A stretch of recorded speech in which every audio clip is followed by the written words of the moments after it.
Social structure का part 2 है। अगर आपने पार्ट 1 नहीं देखा है तो पहले पार्ट 1 जाके देखिए, फिर उसके बाद पार्ट 2 देखिए। तो चलिए पार्ट 2 को शुरू करते हैं। जल्दी चलते हैं सीधे नोट्स पे। ये देखिए यहाँ पे लिखा है the approach of sound analogy between the uh society and an organism. हम बहुत फेमस एक बार पिछले वीडियोस में पढ़ चुके हैं कि हर्बर्ट स्पेंसर ने कैसे अपनी ऑर्गेनिक एनालॉजी दी। ये चीज वही है।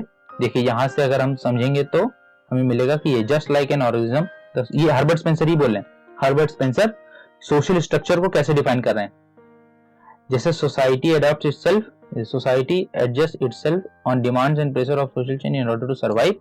Unlike the case of animal, the part in society one I a certain social arrangement which are indispensable in the life of society since they ensure the discharge of vital function in society। कुल मिला के इसका ये मतलब है कि जैसे एक जीव या जैसे एक ऑर्गेनिज्म, जैसे एक एनिमल के खूब सारे डिफरेंट पार्ट्स हैं, आंख है, नाक है, कान है, मुंह है, जबड़ा है, उसके क्लॉज हैं, तो ये सब अपना अलग अलग काम करते हैं, जिससे पूरा इंसान या पूरा जानवर, हम लोग भी तो जानवर ही हैं, होमोसेपियंस हैं बस, तो जिससे पूरा एक बॉडी फंक्शन करती है। मतलब अगर आंख देखेगी नहीं तो बॉडी थोड़ा डाइफंक्शन में चली जाएगी। अगर बॉडी में कुछ भी काम नहीं करेगा तो मर गए। यही तो बात है कि अगर बॉडी में कुछ भी काम नहीं कर रहा है, कुछ भी काम मतलब ब्रेन, हार्ट, ये मेन कंपोनेंट है, अगर ये काम नहीं कर रहे तो बॉडी मर गई। सेम वैसी सोसाइटी है। सोसाइटी के भी डिफरेंट पार्ट्स हैं, वो डिफरेंट पार्ट्स अपना काम कर रहे हैं, बस वो पार्ट्स आंख, नाक, मुंह नहीं है। वो है, वो फैमिली है, वो रिलीजन है, वो इकोनॉमिक्स है, वो पॉलिटिक्स है, नेता है, अंबानी अडानी है, ये इकोनॉमिक्स हैं, ये कैपिटलिस्ट हैं। नेता मतलब मोदी जी, राहुल गांधी, हाँ वो तो अभी डिफेमेशन बाद में बात करेंगे इसकी। तो अब ये सारे लोग हैं, तो ये क्या कर रहे हैं, ये भी एक पॉलिटिक्स है, ये भी तो सोसाइटी में ही है। तो ये सब अपना अपना काम कर रहे हैं, कर तो रहे हैं ये सब, एक मतलब अंबानी अडानी ये सब अपना काम कर रहे हैं, रिलीजन वाले अपना काम कर रहे हैं। तो ये सब जब अपना काम कर रहे हैं, इसी से तो सोसाइटी चल रही। सेम ये हर्बर्ट स्पेंसर बोलते हैं कि जैसे एक जानवर जिंदा है, अलग अलग पार्ट काम कर रहे हैं उसके, वैसे एक सोसाइटी जिंदा है। अब इमाइल डुर्खीम क्या बोलते हैं, ये तो क्या हर्बर्ट स्पेंसर थोड़ा पुराने आदमी है। अब इमाइल डुर्खीम क्या बोलते हैं, दो Durkheim has not directly talked about the social structure, the understanding of some sort of social structure is implicit in his writing. अच्छा, इनकी एक फेमस बुक है the rules of sociological method, इसको तो आप रट लीजिए क्योंकि उसको मैं रट से कर देता हूँ। ये इमाइल डुर्खीम की बुक है the rules of sociological method, बहुत इंपॉर्टेंट बुक, बहुत फेमस बुक। जितने लोग सीयूईटी पेपर देने आए होंगे उनमें से अगर किसी ने थोड़ा भी पढ़ा होगा तो ये बुक उसको याद होगी, तो आप ये गलत नहीं कर सकते एग्जाम में। Rules of sociological method by Emile Durkheim. अच्छा, इन्होंने बात करी है सोशल फैक्ट की। इन्होंने बोला कि जो सोशल स्ट्रक्चर है वो बना है सोशल फैक्ट से। और सोशल फैक्ट क्या है, social fact external to social fact कुछ लॉ है, सोसाइटी के कुछ रूल्स हैं जिनको हमने सोशल स्ट्रक्चर बोल दिया है। अभी हम आगे देखेंगे, नोट्स में सब लिखा है। जो सोशल फैक्ट है वो social fact laws of society है, मतलब सोसाइटी में कुछ नियम है रहने के। पैंट ऊपर नहीं पहन सकते, पैंट नीचे पहननी है, शर्ट ऊपर पहन सकते हो, शर्ट नीचे नहीं पहननी। हालांकि बहुत सारे लोग अब आ गए हैं, जो एक दिल्ली मेट्रो में भी कुछ हुआ, चलो फिर से वहां नहीं जाते, तो कुछ लॉ हैं, कुछ कुल मिला के कुछ लॉ हैं। हमें नहीं पता हम कौन होते हैं कहने वाले, ऐसा कुछ है कि कोई कुछ भी पहने क्या फर्क पड़ता है। हाँ सही बात है, कोई कुछ भी पहने क्या फर्क पड़ता है, लेकिन कुछ लॉज हैं। हम ड्रेस की बात नहीं कर रहे, जैसे कुछ लॉ है कि किसी को चाकू नहीं भोंकना चाहिए, मतलब मर्डर नहीं करना चाहिए। अब ये लॉ तो सब मानोगे ना, ये एग्जाम्पल ठीक है। अब किसी का मर्डर नहीं करना चाहिए, तो ये कुछ लॉ हैं जो सबको फॉलो करने हैं। ऐसे ही लेफ्ट साइड पे चलें, गाड़ी लेफ्ट साइड पे चलाएं, हेलमेट पहने, और क्या, मुंह से सांस ना लें, नाक से सांस लें, मुंह से सांस लें, कान से सांस ना लें, वो हम ले भी नहीं सकते। तो ये कुछ लॉज हैं, ये कुछ लॉज हैं। आंख से देखना है, तो ये कुछ लॉज हैं जो सोसाइटी में बने हुए हैं, कुछ लॉज हैं जो सोसाइटी में बने हुए हैं जिससे सोसाइटी फंक्शन कर रही है। इन्हीं को बोलते हैं सोशल फैक्ट्स। सोशल फैक्ट्स हैं, social facts are external to individual. Individual तो रहे ना रहे कोई दिक्कत नहीं, सोशल फैक्ट रहेगा। मतलब जैसे मान लीजिए, अब इसको कैसे समझे कि social fact external to individual कैसे है, इसको समझते हैं। देखिए, सोशल फैक्ट, फैक्ट मतलब जो चीजें कभी चेंज ना हो, फैक्ट मतलब ऑब्जेक्टिविटी है।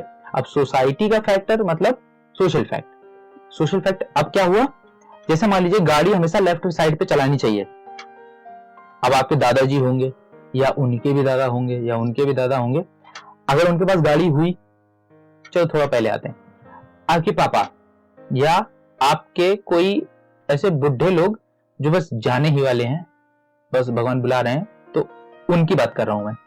तो मान लीजिए जैसे कि अच्छा जिनको बहुत ज्यादा प्यार है दादा दादी से, वो ना समझे, वो अपने पड़ोसी के दादा दादी समझ लें। तो अब मान लीजिए वो एक दादा दादी हैं, वो लेफ्ट साइड पे गाड़ी चलाते हैं। सोशल फैक्ट है लेफ्ट साइड पे गाड़ी चलानी चाहिए। अब उन्होंने लेफ्ट साइड पे गाड़ी चलाई, हो ना ऐसा होना नहीं चाहिए, लेकिन मान लीजिए कभी उनका एक्सीडेंट हो गया, वो चले गए, मतलब भगवान बुला लिया, भगवान से बड़ा प्यार था उनको, भगवान के पास चले गए। तो अब क्या जो उनके नाती होंगे या उनके कुछ और लोग होंगे या सोसाइटी में कुछ और होंगे, तो वो लेफ्ट साइड से गाड़ी चलाना बंद कर देंगे? नहीं, वो लेफ्ट साइड पे ही गाड़ी चलाएंगे, मतलब क्योंकि क्या है, रूल है। तो सोशल फैक्टर लॉस, ये लॉस एक्सटर्नल टू इंडिविजुअल कैसे कि इंडिविजुअल चाहे रहे ना रहे, ये फैक्ट कभी चेंज नहीं होंगे। तो अब हमें लगता है कि हाँ, social factor external to individual का मतलब काफी अच्छे से समझ गए होंगे। जल्दी चलते हैं नोट्स पे। ये देखिए रूल्स ऑफ सोशल, यहां देखते हैं। फॉर एग्जांपल इन्हें क्या बोला, clearly stated that social facts are distinct from individual. Distinct मतलब वही external from individual. Laws of society are social fact and coinage of society is a social fact. वही laws of society, society के जो नियम हैं वही हैं social facts. अब ये सोशल मोरल ऑर्डर, अब यहां से हमको समझना है। We may say that Durkheim to study the collective consciousness in a society was keen to discuss its social structure. Social, अच्छा कलेक्टिव कॉन्शियसनेस क्या होती है इसको समझते हैं। कलेक्टिव कॉन्शियसनेस एक टर्म है, कलेक्टिव कॉन्शियसनेस एक टर्म है, इसको समझते हैं क्या होता है ये। अभी हमने जैसे देखा कि सब गाड़ी लेफ्ट पे चला रहे हैं, तो ये क्या है, ये कॉमन वे है। चाहे वो 18 साल का है, 20 साल का है, 22 साल का है, मोटा है, काना है, लंगड़ा है, लूला है, कुछ भी है, कोई भी है, वो लेफ्ट साइड पे, अगर इंडिया में वो है तो लेफ्ट साइड पे गाड़ी चलाएगा। तो ये क्या है, ये कॉमन पैटर्न है, ये कॉमन बिहेवियर है, इसी को बोलते हैं कलेक्टिव कॉन्शियसनेस। कॉन्शियसनेस आई सबको एक जैसी कॉन्शियसनेस आई कि हाँ गाड़ी लेफ्ट पे ही चलानी है, तो इसी को बोलते हैं सोशल स्ट्रक्चर। सोशल स्ट्रक्चर कैसे बना, हमने नियम बनाए, उस नियम सबको फॉलो करना है, वो एक स्ट्रक्चर दे रहे हैं सोसाइटी को। तो ऐसे डुर्कीम ने बोला ये है जो मेरा मानना है कि सोशल फैक्ट सोशल स्ट्रक्चर से कैसे बिलीव करते हैं या कैसे इंटररिलेट करते हैं। उन्होंने इंटररिलेट किया है सोशल फैक्ट और सोशल स्ट्रक्चर को। अब आगे देखते हैं नोट्स पे। अब बात करती है रेटक्लिफ ब्राउन की। रेटक्लिफ ब्राउन आ गए फिर से ब्राउन, अब ब्राउन चलेंगे काफी देर। रेटक्लिफ ब्राउन ने क्या बोला, इन्होंने बोला कि जो सोशल स्ट्रक्चर है, ये बहुत इंपॉर्टेंट डेफिनेशन है, मैं फिर से बोल रहा हूँ, ये बहुत इंपॉर्टेंट डेफिनेशन है, इसको रेड से बोल दो। अच्छा येलो से जो मैं हाईलाइट कर रहा हूँ वो भी इंपॉर्टेंट है, जो हाईलाइट हुआ है पूरे नोट्स इंपॉर्टेंट है, आपको इतने बेयर मिनिमम है ये, मतलब पूरा इग्नू तो आप छाटने बैठोगे तो आपको यही मिलेगा, आपको इंपॉर्टेंट यही मिलेगा क्योंकि ये इग्नू से ही लिए गए। अब अच्छा आपको समझ भी आ रहा होगा, जैसे 1952 ऐसे डबल कॉलन 11 ये इग्नू का ही टाइप की ऐसे वही प्रिंट होता है। अब रेटक्लिफ ब्राउन ने क्या बोला, Radcliffe Brown define social structure as an arrangement of part of components related to one another in some sort of large entity. It is an arrangement of person in relationship institutionally defined as and regulated. इन्होंने बोला देखो तीन चार term पे ध्यान देंगे। पहला regulated, ये अरे इससे समझ में नहीं आ रहा, ब्लू करते हैं शायद, ब्लू ग्रीन से ब्लैक हो जाएगा। ये रेगुलेटेड पे ध्यान देना है, हाँ अरे कोई नहीं पूरे पे ध्यान देते हैं आज। हमें क्या करना है, arrangement of person to person पे ध्यान देना है कि इन्होंने रेटक्लिफ ब्राउन ने क्या बोला, रेटक्लिफ ब्राउन ने बोला कि जो सोशल स्ट्रक्चर है वो arrangement of person to person है, वो एक दूसरे से रिलेटेड है और उनके बिहेवियर को इंस्टीट्यूशनली कोई कंट्रोल कर रहा है। मतलब पर्सन टू पर्सन रिलेटेड है, कई सारे लोग इंडिविजुअल लेवल पे रिलेटेड और उनके बिहेवियर को कोई कंट्रोल कर रहा है, ऐसे बनता है सोशल स्ट्रक्चर। अब आगे देखते हैं social morphology and social physiology. ये भी रेटक्लिफ ब्राउन का कॉन्सेप्ट है। रेटक्लिफ ब्राउन ने क्या बोला? Radcliffe brown social structure consists of network of person to person relation, and when we study social structure we are concerned with the set of actually existing relationship at a given point of time। फिर वही बात जो Ivan प्रिकार्ड्स ने disqualify किया था कि नहीं भैया पर्सन टू पर्सन नहीं समझना है, हमको समझना है बेसिक यूनिट इंस्टीट्यूशन पे जाके। तो इन्होंने इसी चीज से रिस्ट्रेन किया था, या इसी चीज से थोड़ा कन्फ्रंट किया था, इसी चीज से अपोज किया था इवान प्रिकार्ड्स ने, और हमने वही रेटक्लिफ ब्राउन की डेफिनेशन समझ ली। अब आगे देखते हैं। आगे बोला dyadic relationship and social structure. यहाँ देखिए dyadic relationship and social structure क्या होता है? डायडिक रिलेशनशिप जैसे अभी हम लोग ने पहले देखा कि इंडिविजुअल रहे मर जाए कोई दिक्कत नहीं, सोसाइटी और सोशल स्ट्रक्चर वैसा चलता रहेगा। और देखिए यहीं पे यहाँ पे लिखा होगा येट, ये देखिए यहाँ पे लिखा है Radcliffe Brown defines deals with all person to person which calls dyadic relation, मतलब all relations of person to person which he calls a dyadic relation। Person to person relation को हम डायडिक रिलेशन बोलते हैं, ये चीज important है, याद रखेंगे। Social relation, all social relations of person to person called dyadic relation. अब जस्ट लाइक सेल और एन ऑर्गेनिज्म डाई, यहां से समझते हैं, just like the cell of an organism die out and are renewed, so also the individual member of society die and are replaced by new born, जो कि हम लोग ने अभी बात करी। Yet the form of body remains the same and so does the form of social structure। Even during the wars and revolutions, no all the frames of society is destroyed। वही बात जो हम लोग ने अभी बोली कि एक इंडिविजुअल रहे ना रहे सोशल स्ट्रक्चर को ज्यादा फर्क नहीं पड़ता, चाहे वॉर हो चाहे रेवोल्यूशन हो, पूरा सोशल स्ट्रक्चर डिस्ट्रॉय नहीं होता। अब आगे देखते हैं क्या बोला है। Spatial aspects and social. Spatial aspects मतलब हम सोसाइटी को आइसोलेट नहीं रख सकते, कहीं ना कहीं सारी सोसाइटी एक दूसरे से कनेक्ट रही हैं। हम हिस्ट्री उठा के देख लेते हैं, मेसोपोटामियन और यहाँ पे इंडस वैली सिविलाइजेशन, इन दोनों हमने देखा कि जो अब हम नहीं पढ़ेंगे, जब एंशिएंट हिस्ट्री आप पढ़ोगे कभी, आपको मन हुआ, जैसे कुछ लोग होंगे जो यूपीएससी की भी तैयारी कर रहे होंगे तो वो पढ़ते हैं, वो एंशिएंट हिस्ट्री में पढ़ेंगे कि जो सील्स हैं, सील मतलब स्टैंप, एक तरीके एक ऐसे चौकोर कलर की एक कॉपर की नहीं होती, कोई मेटल तो होता है, वो सील उसमें एक प्रिंट होता है, ऊपर कुछ वर्ड्स लिखे होते हैं, तो ऐसे चौकोर की एक सील, उसको बोलते हैं सील। वो जो इंडस वैली सिविलाइजेशन की जो सील थी वो मेसोपोटामियन में भी मिली थी। तो अगर इतने हिस्ट्री से हम दो सोसाइटी को या दो सिविलाइजेशन को इंटरमिंगल होते हुए देख सकते हैं, तो अब तो फिर एक दूसरे को अलग रखना या किसी सोसाइटी को अलग रखना बहुत मुश्किल हो गया है, और अलग रखना भी नहीं चाहिए, क्यों अलग रखना है? तो यही होता है स्पैटियल, ये होता है spatial aspect of social structure. मतलब रेटक्लिफ ब्राउन, फिर से आगे रेटक्लिफ ब्राउन क्या बोलते हैं? We do not often find a society or a community which is absolutely isolated or having no contact with the outside world। वही जैसे हमने बात करी कि इतने हिस्ट्री में भी नहीं है, मतलब इतने पुराने इतिहास में भी नहीं, तो अभी कहां से हो जाएगा। अब आगे, अब सोशल स्ट्रक्चर और सोशल लॉज ये एक दूसरे से कैसे रिलेटेड हैं, ये तो अब आप थोड़ा सा समझ गए होंगे कि सोशल स्ट्रक्चर और सोशल लॉज कैसे एक दूसरे से रिलेटेड है। देखिए, अगर सोशल लॉ नहीं होंगे तो सोशल स्ट्रक्चर को बहुत टाइम तक मेंटेन रखना मुश्किल हो जाएगा। तो सोशल जो लॉज होते हैं वो सोशल स्ट्रक्चर को मेंटेन रखने में फायदा करते हैं। ये आप पढ़ लीजिएगा, इसमें यही लिखा है, ये देखिए लास्ट में लिखा भी होगा, social relation between the person and social group are defined, restored and maintain. Social structure जो लॉज होते हैं, ये law is a mechanism by which the social structure is maintain, social relation between the person and social group are defined, restored and maintained, जो कि अभी हमने बात करी। अब हम समझते हैं कि सोशल स्ट्रक्चर और सोशल इंस्टीट्यूशंस में क्या फर्क है। देखिए, ब्राउन क्या बोलते हैं? रेटक्लिफ ब्राउन, मतलब ब्राउन ऐसे बोल दिया जाता है, लास्ट टर्म आप बोल सकते हो। तो ब्राउन क्या बोलते हैं? Brown has defined the social institution as a social group which observes certain norms of conduct. अभी ये आप स्टेटमेंट देख लो, जब हम नॉर्म समझेंगे तो ये फिर से आ जाएंगे उसमें।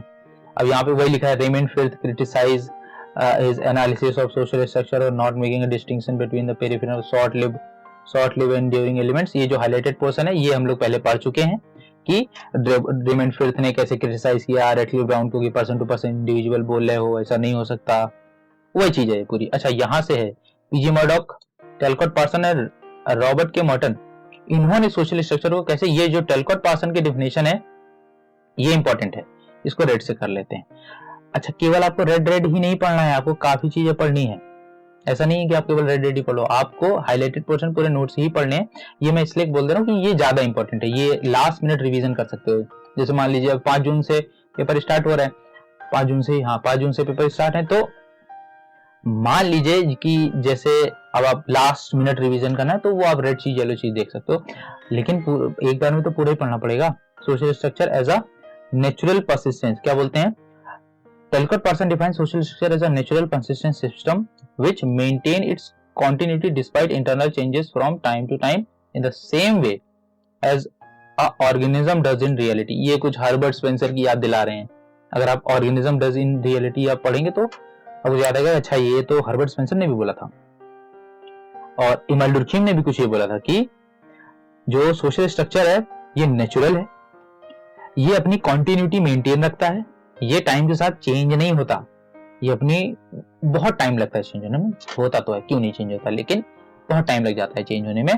और ये अपनी कॉन्टिन्यूटी वैसे ही मेंटेन रखता है जैसे एक ऑर्गेनिज्म अपनी रियलिटी में मेंटेन रखता है। तो देखिए अब आगे ये हो गया का स्ट्रक्चरल फंक्शनलिस्ट व्यू, कि स्ट्रक्चरल फंक्शनलिस्ट किस हिसाब से सोचते हैं या उनका क्या व्यू है सोशल स्ट्रक्चर को लेके।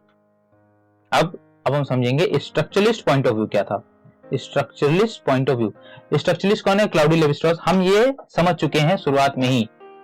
स्ट्रक्चरलिस्ट पॉइंट ऑफ व्यू क्या है, क्लाउडी लेवी-स्ट्रॉस बोलते हैं कि नहीं सोशल स्ट्रक्चर कोई रियलिटी है ही नहीं, सोशल स्ट्रक्चर कुछ है ही नहीं, तुम लोग पागल बना रहे हो। जैसे वो एक दादी है, एक मीम बनाई कि ये सब मिलके पागल बना रहे हैं, वही क्लाउडी लेवी-स्ट्रॉस कुछ उसी हिसाब से बोलते, कहते नहीं सोशल स्ट्रक्चर एक मॉडल है। मॉडल में, मॉडल मतलब अभी हम लोगों ने समझा मेट्रो का एग्जांपल लेके कि मॉडल है, इससे हम समझ सकते हैं कि सोसाइटी कैसे परफॉर्म कर रही है, लेकिन हम इसी को ही रियलिटी नहीं मान सकते। तो क्लाउडी लेवी-स्ट्रॉस ने यही बोला है। अब जल्दी से जाइएगा, समझिएगा, इधर ये इसमें यही चीज लिखी है। अब आगे यहाँ चलिए इसको थोड़ा हाईलाइट करके मैं आपको दिखा देता हूँ कि इसमें सच में यही चीज लिखी है। जब आप नोट्स पढ़ेंगे, और नोट्स जरूरी पढ़ेगा, नोट्स कहाँ मिलेंगे आपको, टेलीग्राम पे मिल जाएंगे, क्लिक करिएगा। अच्छा, कोई लोग कमेंट में पूछ रहे थे कहाँ क्लिक करें, अबाउट सेक्शन में मिल जाएंगे और मैं कमेंट में पिन कर दूंगा वो लिंक आपको, तो वहां से भी मिल सकती है आपको। अब अकॉर्डिंग टू हिम ये क्या बोलते हैं, social structure has nothing to do with the empirical reality, कुछ रियलिटी नहीं, but it should deal with models which are built after it, मतलब ये कुछ मॉडल है, इससे कुछ रियलिटी बनी है। तो अभी उन्होंने समझा एग्जांपल देके बहुत अच्छे से। अब हम समझते हैं मार्क्सिस्ट पॉइंट ऑफ व्यू। हमने 2 पॉइंट ऑफ व्यू देख लिए, अब हम देखते हैं मार्क्सिस्ट पॉइंट ऑफ व्यू क्या है सोशल स्ट्रक्चर को लेके। In his explanation, Marx has used the term structure not in a biological sense. Biological sense का मतलब जो हर्बर्ट स्पेंसर ने बॉडी, टेलकोट पार्सन ने ऑर्गेनिज्म, तो मार्क्स ने ऐसे यूज नहीं किया। इन्होंने क्या यूज किया, but in the sense of a building और अ कंस्ट्रक्शन। मतलब जो सोशल स्ट्रक्चर है इन्होंने ऑर्गेनिज्म से रिलेट नहीं किया सोशल स्ट्रक्चर की, जैसे ऑर्गेनिज्म है और उसके अलग अलग काम है, वैसे सोशल स्ट्रक्चर है उसके भी अलग अलग काम है ना। मार्क्सिस्ट बोलते हैं ना ना ना, ऐसा नहीं चलेगा। हम बताएंगे सोशल स्ट्रक्चर कैसा होता है एज अ बिल्डिंग और उसका कंस्ट्रक्शन, एक बिल्डिंग और उसका कंस्ट्रक्शन हमने कुछ इस हिसाब से। अच्छा, इन्होंने क्या बोला, इन्होंने बोला Marx had viewed the historical development of society in terms of stages such as ancient, primitive, ancient, feudal, capitalist and finally the communist according to the distinctive mode of production. Mode of production, इसके लिए तो पूरा 1 घंटा जाएगा। तो mode of production आप पहले इतना समझ लीजिए। मोड्स ऑफ प्रोडक्शन मतलब कुछ लोग हैं, मोड्स ऑफ प्रोडक्शन में 2 लोग आते हैं, forces of production, relation of production. चलिए इसको मार्क्स में डिस्कस करेंगे, ये बहुत लंबा टॉपिक हो जाएगा। तो मोड्स ऑफ प्रोडक्शन को अभी आप ऐसे समझिए, जो लोग सोसाइटी में प्रोड्यूस करने के लिए काम आते हैं, जो लोग सोसाइटी में, जो लोग और मशीन्स, मतलब उसमें लिविंग और नॉन लिविंग दोनों चीजें, जो लोग और मशीन्स सोसाइटी में प्रोडक्शन करने के काम आते हैं। अब जब बिल्डिंग बनेगी तो कंस्ट्रक्शन होगा, प्रोडक्शन ही तो होगा। तो ये इससे रिलेट कर रहा हूं मैं। अब उसमें जब हम देखेंगे तो हैव्स एंड हैव नॉट्स हम समझेंगे, वो देखेंगे। तो इन्होंने क्या बोला कि मार्क्सिस्ट ने बोला कि सोशल स्ट्रक्चर को हम बिल्डिंग और कंस्ट्रक्शन के हिसाब से समझेंगे। इन्होंने बोला कि most of the Marxist societies, Most of the Marxist sociologists, both in India and abroad, use the concept of class in studying the social structure and process of society. मतलब social structure में इन्होंने बोला केवल class है और कुछ नहीं है। दो टाइप की क्लासेस हैं, एक है हैव नॉट क्लास, एक है हैव क्लास। दोनों के बीच में कॉन्फ्लिक्ट होता है, उस कॉन्फ्लिक्ट से सोशल स्ट्रक्चर बना है। मतलब ये जो कॉन्फ्लिक्ट है यही सोशल स्ट्रक्चर है कि दो क्लासेस, दोनों के बीच में कॉन्फ्लिक्ट, एक दूसरे अपने इंटरेस्ट के लिए लड़ रहे हैं, और यही है सोशल स्ट्रक्चर। मार्क्स का यही मानना है। तो सोशल स्ट्रक्चर में इतना ही, ये बहुत है। हमने तीनों व्यूज देख लिए, सोशल स्ट्रक्चर और बाकी सब में क्या डिफरेंस है ये भी देख लिया। ये वीडियो थोड़ा बड़ा हो गया है पता है, लेकिन अब इतना है तो है। मैं वीडियो काटने के लिए सिलेबस नहीं काट सकता, या मैं वो डेटा नहीं हटा सकता, क्योंकि इतना पढ़ना जरूरी है और इतना ही पढ़ना जरूरी है। इससे ज्यादा अगर आपका मन है तो आप नितिन सांगवान पढ़ लो, बस।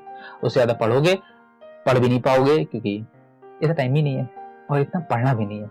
नितिन सांगवान ये, और पीवाईक्यूज लगाते रहना है। पीवाईक्यूज कहां से लगाना है? ट्रूमैन की आप बुक खरीद लो या फिर छोड़ो, कोई पैसा बर्बाद करने की जरूरत नहीं है। सीधे जाओ आप इंटरनेट पे, इंटरनेट इज अ बून और अ बेन, वो आपको पता है। तो इंटरनेट पे जाइए और सीयूटी पीजी का तो एक ही आपको मिलेगा। आप यूजीसी नेट के आप पीवाईक्यूज लगाओ, वो बहुत इंपॉर्टेंट है। और अगर आपको यूट्यूब पे, जैसे मान लीजिए अब सीयूटी पीजी के तो लगाएं, लेकिन अगर आपको पीवाईक्यूज लगाने तो एक यूट्यूब पे चैनल है अंतरा स्कॉट करके, उनकी जो 1000 पीवाईक्यू सीरीज और जो 500 क्वेश्चन चैलेंजर है, ऐसे करके 2 प्लेलिस्ट बनी है उनके चैनल पे। आप वहां पे जाओ, अंतरा स्कॉट अगर आप सर्च करोगे मिल जाएगा आपको। वो सोशियोलॉजी के लिए अनअकैडमी में भी पढ़ाती हैं वो, लेकिन यूजीसी नेट के लिए पढ़ाती हैं वो। सीयूटी पीजी थोड़ा नीचे है, थोड़ा सीयूटी पीजी नीचे लेवल का है, यूजीसी नेट थोड़ा और ऊपर लेवल का है। उसका सिलेबस बहुत ब्रॉड है, 2 महीने में कवर नहीं होगा, चाहे उल्टे क्यों ना खड़े हो जाए, 2 महीने में कवर नहीं होने वाला। तो उनके जो 100 फ्री है 1000 एमसीक्यूज और 500 एमसीक्यूज, इन दोनों को आप लगा लो, क्योंकि पीवाईक्यूज भी जरूरी हैं, मान के चलो। तो रिवीजन करना है, इन नोट्स का रिवीजन करना है, पीवाईक्यूज लगाने हैं, और इन नोट्स का रिवीजन, पीवाईक्यूज और पढ़ते रहना है, बस। और क्या। तो अब आगे मिलते हैं यूनिट 2 के आगे पार्ट के साथ। तब तक के लिए बाय, टाटा।